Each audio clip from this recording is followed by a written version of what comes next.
Michelle with two L's, and I am one half of Forcify Entertainment. I'm here to give you my immediate reaction, my review. I just watched The Mandalorian Season 3, Episode 5, also known as Chapter 21, The Pirate. And I'm going to get into that and what I thought about this episode. But before I do, if you have not yet subscribed and you enjoy reviews and reactions, go ahead and hit that subscribe button. Also, give the video a thumbs up. It is highly appreciated. But yes, let's get into again. I just watched Mandalorian Chapter 21, The Pirate. And I will say that I did enjoy this episode. I thought it was one of the better episodes of the season. And by the end, we kind of really see where this is going, which is good. Because I had mentioned that last week, how after 4 episodes in, I still didn't really know where we were going with this. And that was, to me, a little problematic. But at the end of this, I feel like now, okay, this is what we're doing. This is where this is going. But yes, this was a good episode. I still have, some critiques of the episode that I will get into, but overall, I did enjoy this episode. I would say I've seen some people on Twitter say it was their favorite of the season. I don't know if this was my favorite. I really enjoyed, as you guys remember, I really enjoyed episode 2. It was pretty much just Grogu, Bo-Katan, and Mando, and it was very adventurous. I really enjoyed that episode. So I don't know if I enjoy 2 or this one more, but they definitely are my 2 favorites of this season. I think we're by far the 2 best episodes this far. So I did really enjoy it, but I may like the second episode more, but this was close. It was really good. Okay, so in this episode we get obviously a pirate attack on Navarro, and the Mandalorians come to help. But for things about this episode, I am going to point out this is a critique. Though it doesn't bother me the way it was made fun of online near as much, the pirate in this episode, I am going to say that he looks like many years ago, there was a famous, I think, British skit called Old Greg that was very popular on YouTube. And this pirate definitely looks like Old Greg. It's not the best look, but it really doesn't bother me either. They're going for something. Well, he looks like Old Greg, is what he looks like. But yes. Anyways, a little Easter egg they threw into this episode, a little cameo that I did put a smile on my face, and I did enjoy. Being that I am a big fan of the cartoon that they did, Rebels, Star Wars Rebels. And we see live action Zeb in this episode. And I believe that is the first time that I'm aware of that we've seen a live action version of Zeb from Star Wars Rebels. And I thought he looked really good, actually. It almost seemed like it was a mixture of practical effects with CGI, almost the way they do Grogu at times, how they can mix both the practical, the puppet, and CGI to a degree. But I thought he looked really good. And I have a feeling that it's not just a little throwaway, oh, there's Zeb. I have a feeling we'll be seeing that character in live action moving forward more. Maybe in this season, but I would say definitely I have a feeling Zeb will appear in the upcoming Ahsoka show that I believe is coming out later this year. So it's fun to see Zeb in live action. Then things I liked, if you like battles, that is a part of Star Wars. I think you would really enjoy this episode, or probably did enjoy this episode. Things that stood out to me in it is I really do like, I thought the armor was an interesting character from pretty much from the beginning. And she had one of the best fight scenes in, I think, almost any Star Wars production at the end of season 1. And they give her kind of another moment like that. And I'm here for her action scenes. I really enjoy them. They're unique in the Star Wars world. And I'd like to see more of them. But I definitely enjoyed her taking out the pirates in the way that only the armor seems to do with her armor tools. But yeah, that was a good scene. I enjoyed that quite a bit. And then also, you get in this episode, you get the Mandalorians. They why did I just go blank on his name? Grief Karga had offered them to basically like, here, you can have this plot of land on Navarro. So I like that they did all follow Mando, and they're going to finally come out of the darkness, so to say, and begin to live on Navarro. But anyways, also too with this episode, I told you last week that I've been very interested with where they are going with Bo-Katan's character. So when the armor at the end of this episode asked to speak with Bo-Katan, I was interested to see where that was going. And I thought it was very interesting when she told her to take off your helmet. And I liked that because I think with both of these characters, you see kind of a bending. With Bo-Katan, she was willing to take this very strict creed and follow them and not take her helmet off.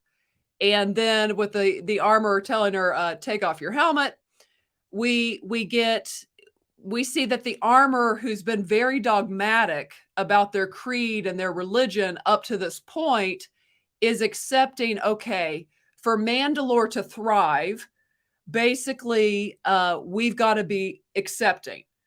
Basically, like, they don't have to believe just our very rigid beliefs, but overall, we're Mandalorians. We believe the same. We believe this is the way.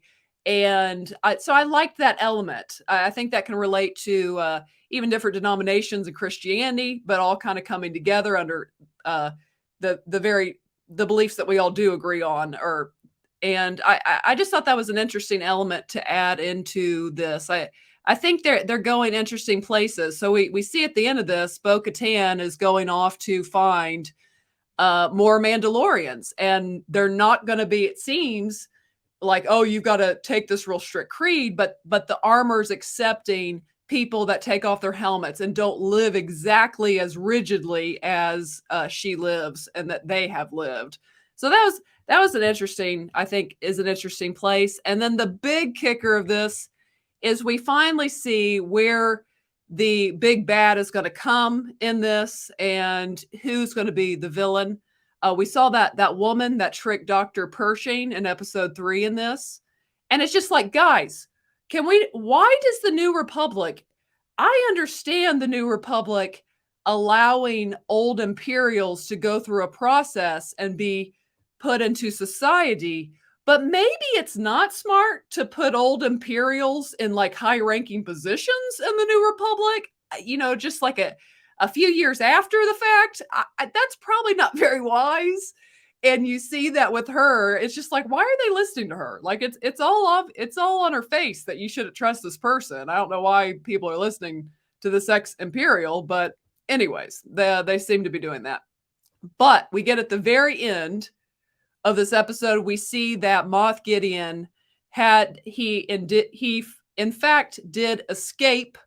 He did not go to trial, but someone basically they stopped his ship from getting to trial. So Moff Gideon is on the loose. So clearly they're setting things up for us to have more encounters, Mando to have more encounters with Moff Gideon, and I'm sure he'll be after the child. So, and then also, so you got two things at the end of this episode: the Mandalorians trying to truly reestablish Mandalore and willing to embrace Mandalorians of different kind of beliefs. And then you also have Moff Gideon being set up to ultimately come back to bring some strife in towards the end of the season, I'm willing to bet. But that also leads me into, again, I said I have some critiques of this episode. One of the things I would say about this that I have a critique of is, you guys know I'm a big Grogu fan. I like Grogu. And I do believe, as I said last week, that maybe one of the reasons he doesn't speak is because they're kind of indicating how much trauma he's gone through. And there's been some kind of slowing up of his progression and maturing. But, and that's, I still think that. But I will say this, he, despite that, we did see him in the book of Boba Fett training with Luke and seeming to really grow in his Force abilities in his time with Luke, however long that was. And to this point into the season, they are pretty much just Grogu is just there almost to be cute. Now we did get his backstory last week, but they're not really giving him. Here's what I'm saying. I want to see Grogu begin to operate a little more in what he learned with Luke. I want to see him be a little more than just like a cute factor on screen.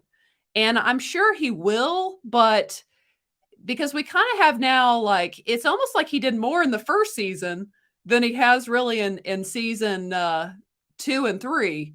I mean, he does a little at the end of season 2, but I want to see him do more. I mean, he did spend time with Luke. He was at the Jedi Temple. Like, it's time for us to see a little more from Grogu in these situations. So I'm excited. I hopefully we get more of that, but that is my critique. I want to see a little more out of the little green guy. And then also more out of Mando, because though we get him, I feel like this is now twice where most of Mando's action has just been flying. I mean, they really went Top Gun. I mean, he's like Maverick level good in a ship. But I also want to see him on the ground. Some of his best action I loved in the third episode of season 1. Just the action scenes they did with Mando were really cool. And I'd like to see a little more of that, like on the ground action with Mando as well. And then another critique I'd have is being at Navarro, there just really is like a Cara Dune size hole in my heart that is not being filled. And that is just very unfortunate. I'm definitely missing Gina Carano's Cara Dune in these episodes. But that's kind of my thoughts. Let's see, what would I rate this? I give this four hoots out of 5. I thought it was it was a much better episode, or one of the better ones of the season. But I still think we can make this better. I still think it can get better. And again, based off on other Mandalorian episodes, it definitely can be better. 5 being the Luke Skywalker episode, or a 5 hoot being that episode. But yes, I did enjoy this. But what are you guys' thoughts on this episode? What do you think about where this season is going? Share your thoughts below. And if you have not yet, go ahead and hit the subscribe button. Also give the video a thumbs up. And as always, ladies and gentlemen, remember to be a force of light. All right. Bye, guys.